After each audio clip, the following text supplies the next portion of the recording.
Welcome back, everybody. Today, I want to talk about something that's important to me as a not only a home inspector but a business owner, because I often see the question asked on Facebook forums, Reddit, and everywhere. Home inspectors, especially new ones or ones who have been having a rough year, they'll ask the question, "What's the big thing that you guys are doing that gets you work?" And it's not that I dislike the question; I dislike the thinking behind it.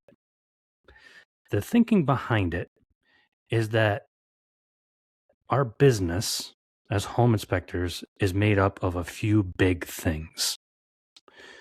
In reality, professionalism, running a business, is 1,000 small things. I want to say that again. Professionalism and building a business is 1,000 small things. So I've always, if you listen to this podcast in any length, you'll hear me talk about the tuck in your shirt principle. And that's basically what I am referring to. So just consider this. A lot of times we think, okay, I have a logo, and I'll hear people say, I have a logo, I have a website, I am good at my job, I'm a great inspector. Okay, cool. But think about the science of it. So according to the Association for Psychological Science, a series of experiments were conducted by Princeton psychologists, and they found that people form impressions extremely fast, much faster than we assume. So they found that judgments can be formed in 1/10 of a second just from a face. That's even before you said, "I'm your inspector." Holy cow, we have less than 1/10 of a second.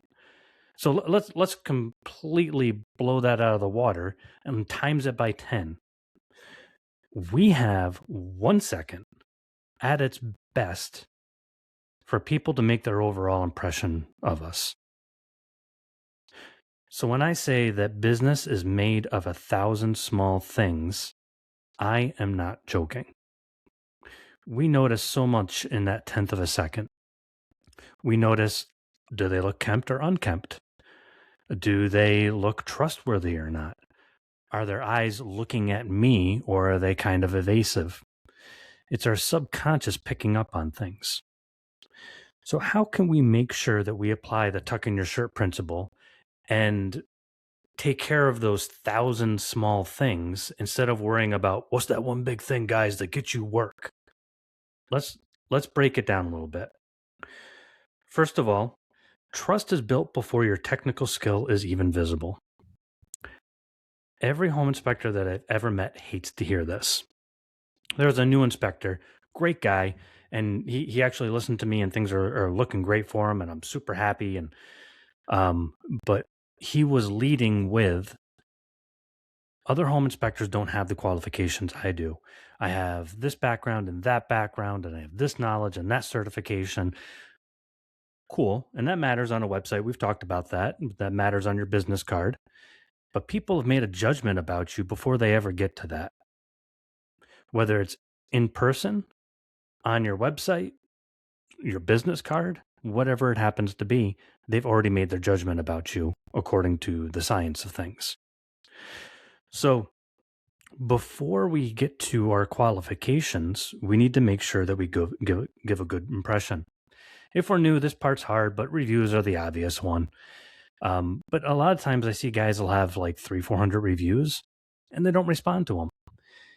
According to Bright Local, which is a online marketing business to help, actually marketing firms help market for other people and individuals, but their research spans multiple countries and decades, and they found that consumers are increasingly expect business owners to respond to reviews as part of good customer service. Another survey found that 54% of consumers trust online reviews first.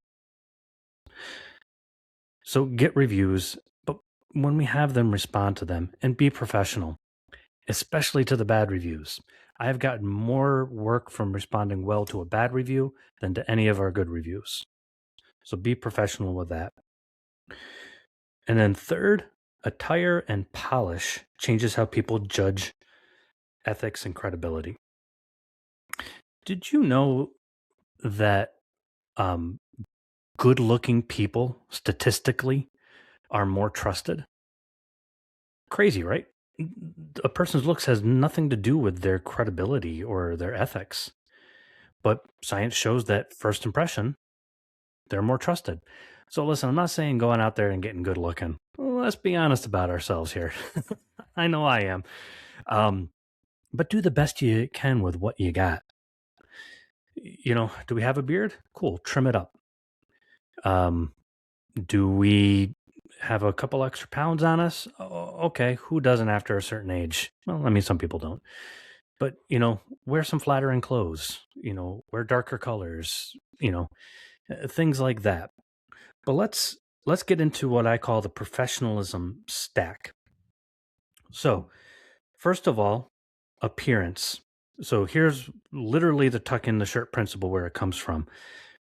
Shirt tucked, clean polo has always been my favorite. Now, listen, I know you Florida guys automatically just had a heart attack and pulled off to the side of the road to breathe a little bit. I get it.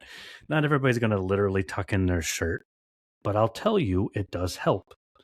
And not everybody's going to want a polo shirt, but listen, you can get the nice polos and they look more professional. There's a podcast I did about, I don't know, 3-4 years ago on attire and some studies that were done about it. Whatever it happens to be, take what we have now and increase its professional look. And irregardless of our particular comfort.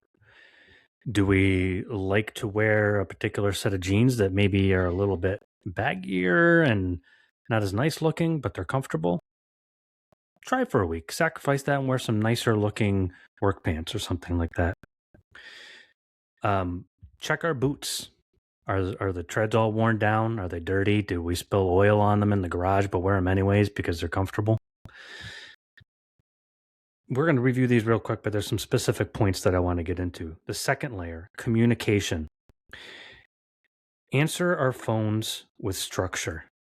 Or here's the thing, answer our phones at all. Do you know how many home inspectors I call that they'll call and leave us a message and I'll call them back from a completely different number and they don't answer. And then I don't get a call back from them for hours or sometimes a day. Okay, I understand we're all busy, but if we can't answer the phone, get someone to answer it for us. We've talked about that too. But do you know how many home inspectors, statistically speaking, we did a podcast, I think, with Christine, who works with us here, about how many home inspectors have a message going, yeah, leave a message. Or just, the person you have reached is not available. Beep. Okay. Or when they finally do answer the phone, yep. Okay. Just have a little bit of oomph. I'm just talking about not making it perfect, but making it better than what we have already. If we text with our business, which we should, my team calls it pulling any in. I'm the worst with text messages. I do talk to text and I'm always in a hurry and I'll check it over and I always have my AI correction turned on and it's always a mess. Do not follow my example on that, but I do try to improve. So try to improve in that kind of stuff. Use proper punctuation, even though it's texting. I know that sounds weird, and especially if you're a home inspector in your early 20s and you're like, punctuation in a text message? Yeah, going that extra mile, it's one of those 1,000 things that adds up over time. The third layer, smoothness in our process. I can't say this enough, but I'll say it with an example one time. I remember I won over an agent and she told me, you know why you won me over? Because I have too many inspectors that come and they don't have a driveway speech. They just start inspecting and I never know where they're going next. Sometimes they're on the roof. Sometimes they're in the basement. Sometimes they're in the attic. Sometimes they're in a bathroom. Then they're back in the attic. She goes, you show up and I know exactly where you're going next. I know when I have a minute to pull my clients aside while you're doing something. I can practically say your driveway speech for the beginning and the end. That level of predictability is comforting to people. If we could not write a list of things of how we're going to inspect and what we're going to do next, we have a problem with that. Some inspectors will even write down a list of what they're doing, hand it to the person, say, here's a little pamphlet, make it on Canva or Vistaprint or whatever. Here's what we're going to inspect, and here's the general order of things that we do. We're going to do the exterior of the house. We're going to walk to the left first, back to the driveway, bend to the right, back to the driveway. We're going to go to the roof next, and we're going to go inside. We're going to turn on water. We're going to go into the basement, make sure everything's draining properly, check the heat, etc. If we could hand somebody a pamphlet like that, holy cow, they're like, oh my goodness. And then have a little disclaimer at the bottom, say, we may deviate from this, depending on what we find.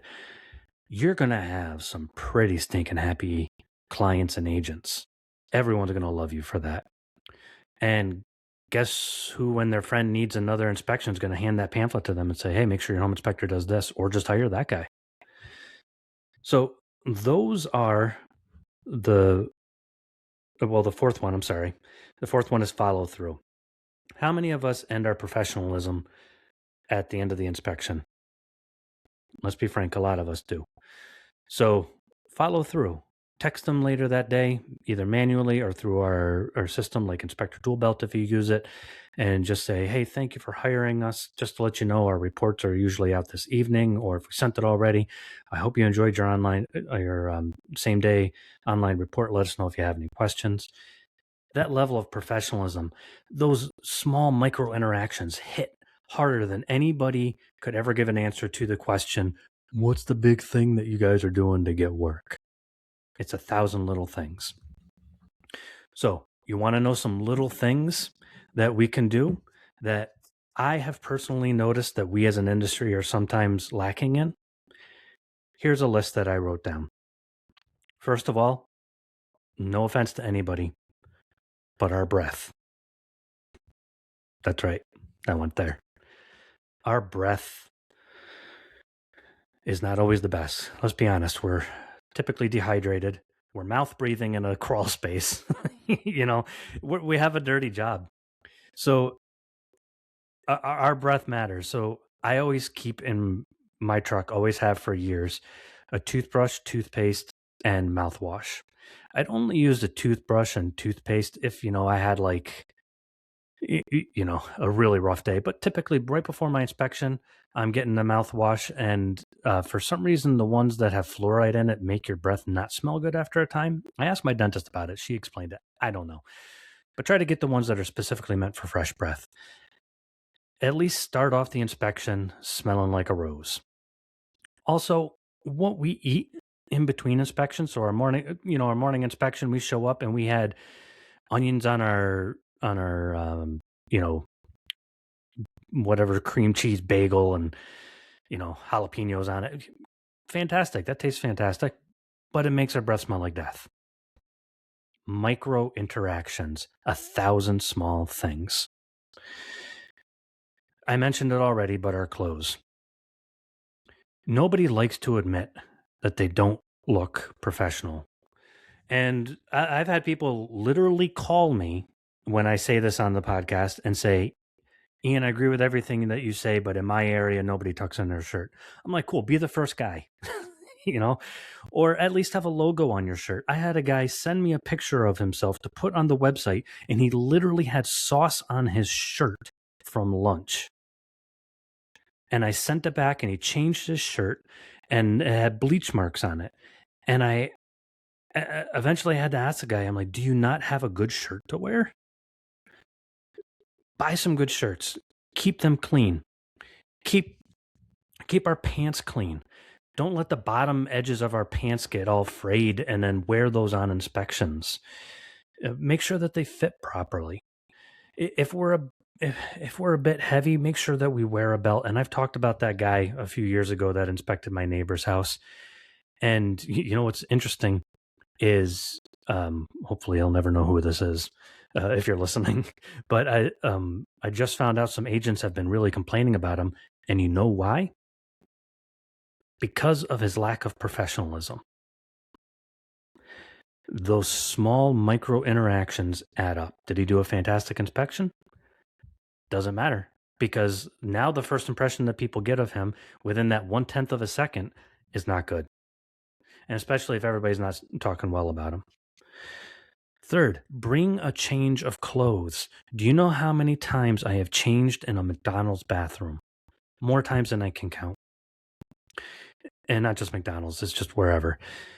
Bring a change of clothes. I always counted on having not 5 full sets of clothes for the week. I count on 10.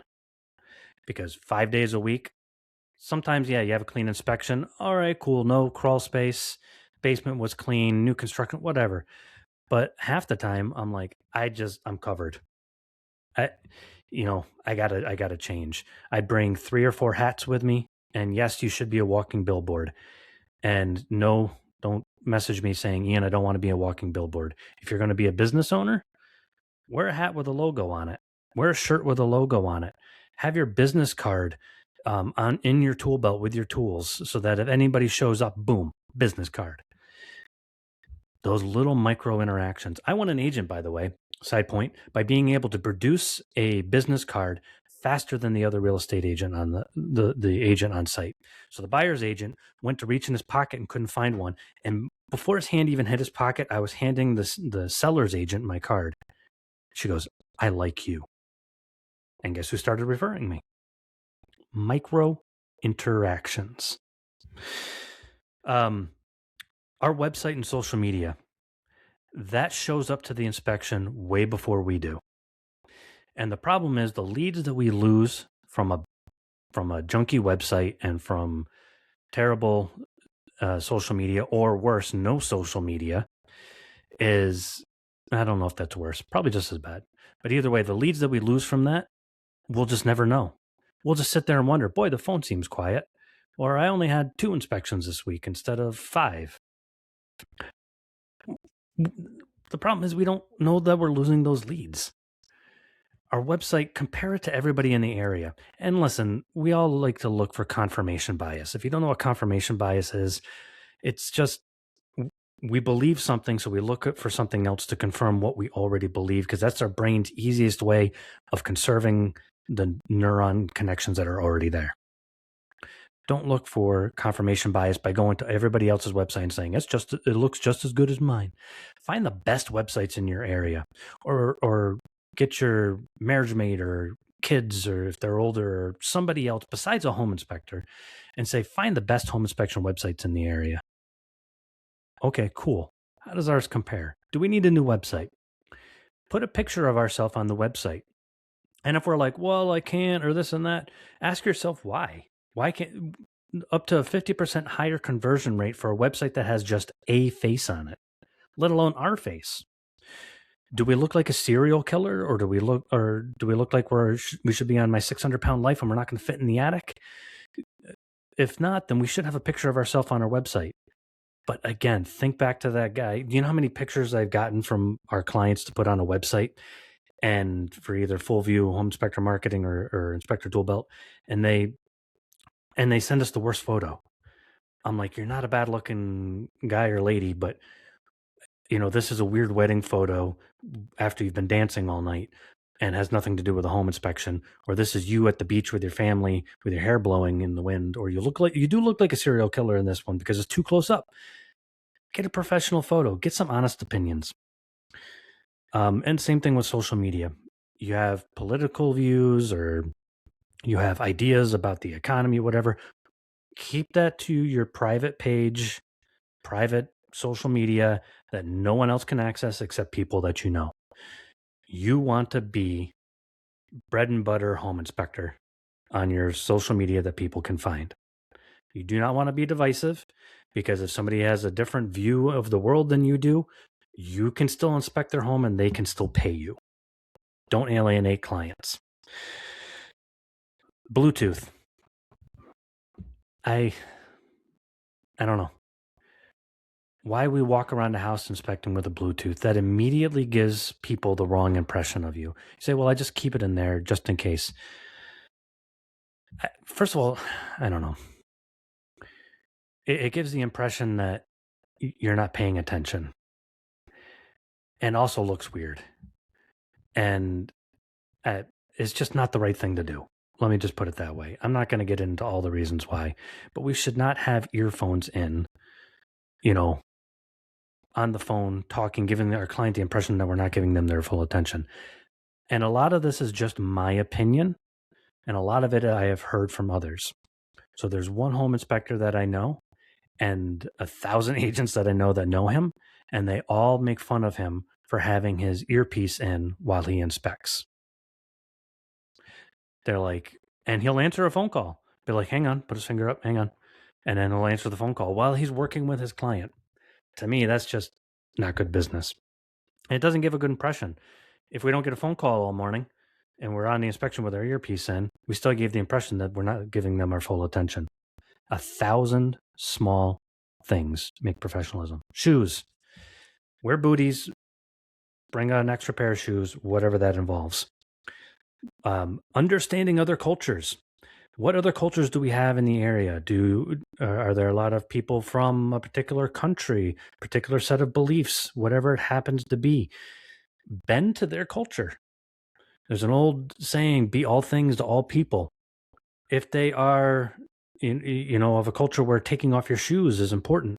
I've said this on the podcast before. Do you know how many clients I've won because the community said, oh man, this American guy, he took off his shoes, and I would always take off my shoes. I would leave it outside. I'd give a little bow, and out of my bag, I would bring my second pair of shoes, and I would flip them over, and I would show them to them, and I would respectfully ask, I say, it is our policy to wear shoes, but I would like to ask your permission to wear these clean interior shoes into your home. Oh my goodness, they would flip out happy.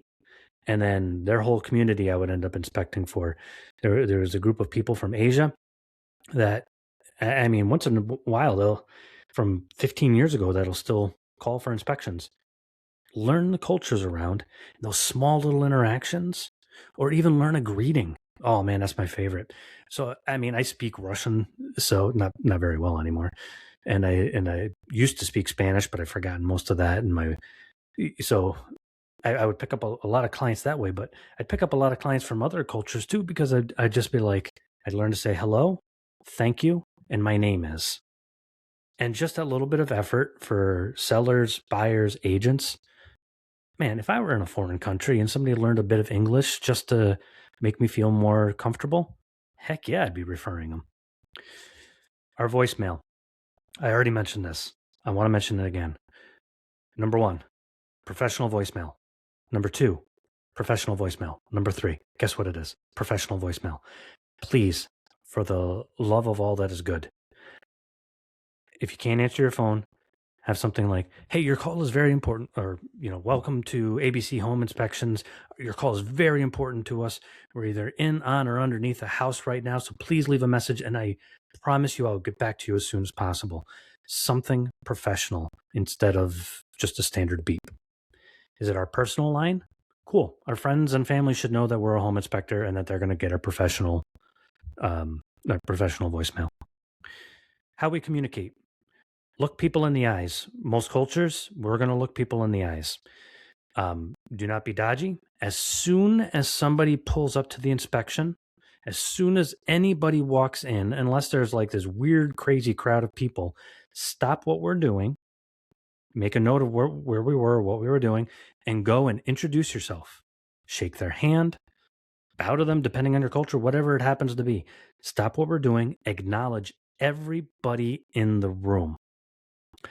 There was actually a psychologist who used Matthew McConaughey. This is a weird reference, but he showed how Matthew McConaughey endeared himself to audiences. When he walked in, he didn't just say hello to the host of a show like most actors did.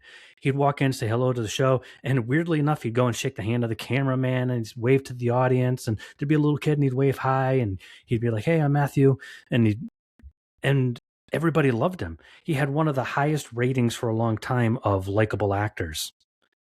And he would point to the fact that Matthew McConaughey acknowledged everybody in the room everywhere he went. Micro interactions is one of the 1,000 things.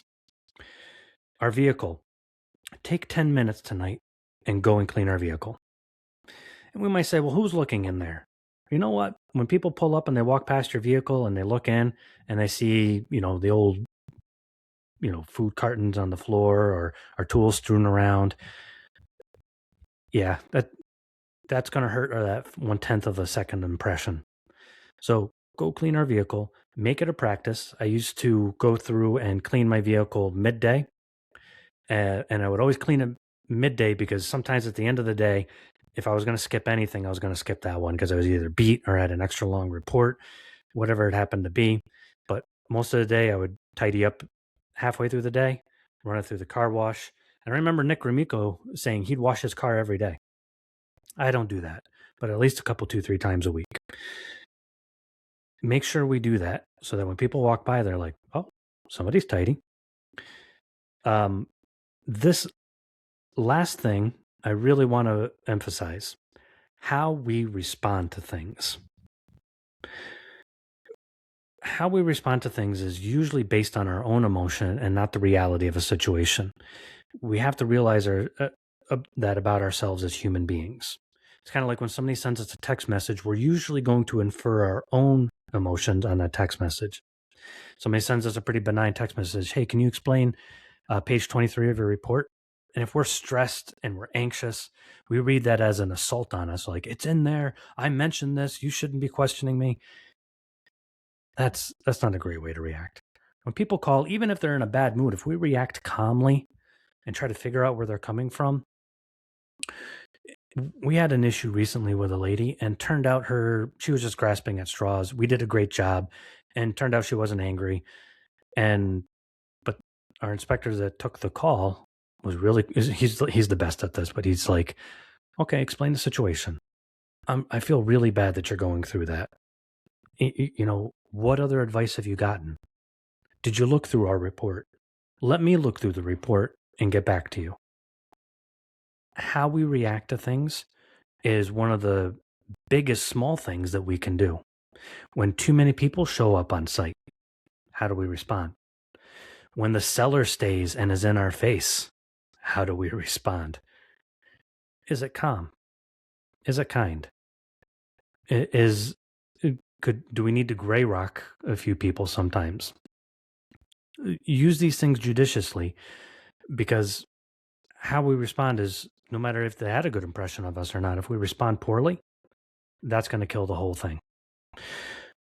So remember that soundbite. Professionalism and our business is made up of 1,000 small things. And I only mentioned a couple dozen here. There's 900 some odd more, so to speak. But hopefully this helps a little bit. I'm sorry if you got offended if I talked about our breath too much. But hopefully some of this helps, and we'll see you next time on our next episode of Inspector Toolbelt Talk.